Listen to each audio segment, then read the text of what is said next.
नमस्कार दोस्तों, आप सभी का मेरे YouTube चैनल पर हार्दिक स्वागत है। आज हम रमा एकादशी के बारे में बात करेंगे, साथ में कथा भी सुनेंगे।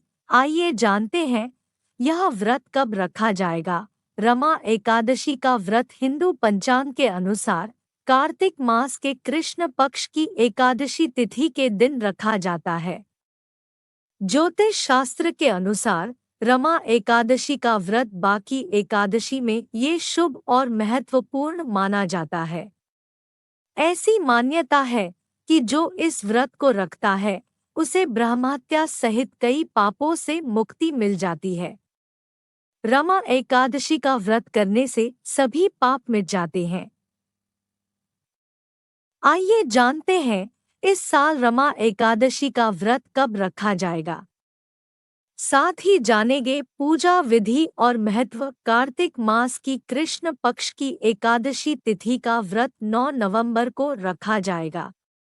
एकादशी तिथि के आरंभ सुबह 8:23 पर होगा और 9 नवंबर को सुबह 10:41 पर समाप्त होगी। दरअसल एकादशी उद्या तिथि में होने के कारण रमा एकादशी का व्रत 9 नवंबर को रखा जाएगा। इसी के साथ व्रत का पारण 10 नवंबर को सुबह 6:39 से लेकर 8:50 के बीच करना शुभ रहेगा।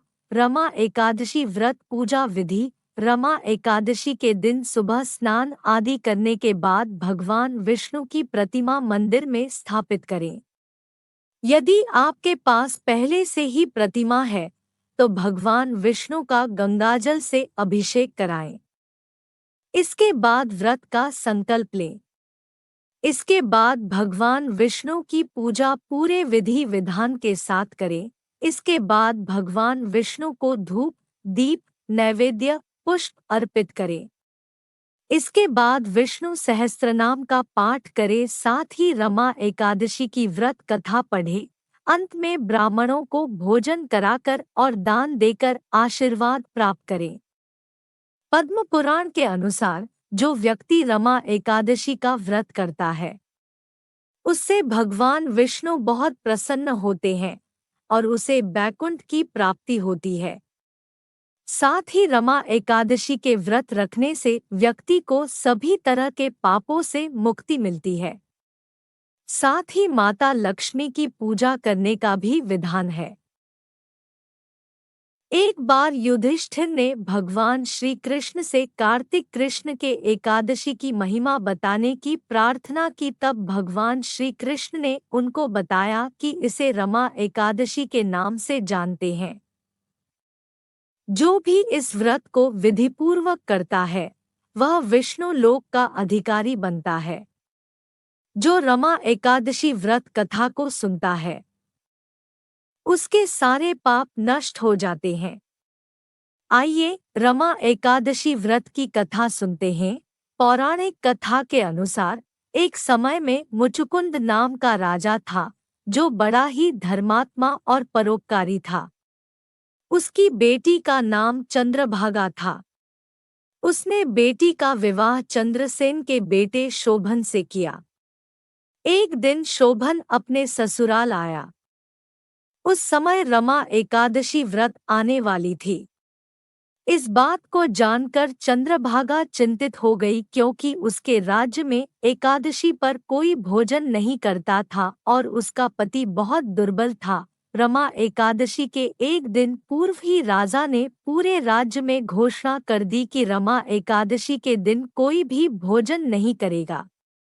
घोषणा सुनकर शोभन भी चिंतित हो गया और उसने पत्नी से कहा कि वह भोजन के बिना कैसे रहेगा। भोजन के बिना तो उसके प्राण निकल जाएंगे। ऐसे में कोई उपाय बताओ। तब चंद्रभागा ने कहा कि हे स्वामी, एकादशी के दिन यहाँ पर पशु तक जल नहीं ग्रहण करते हैं, तो फिर मनुष्य के बारे में क्या कहा जाए। आप कहीं और चले जाएं, यदि यहाँ रहेंगे तो आपको भी एकादशी व्रत करना होगा। इस पर शोभन ने कहा कि वह यहीं पर रहेगा, जो होगा वो देखा जाएगा।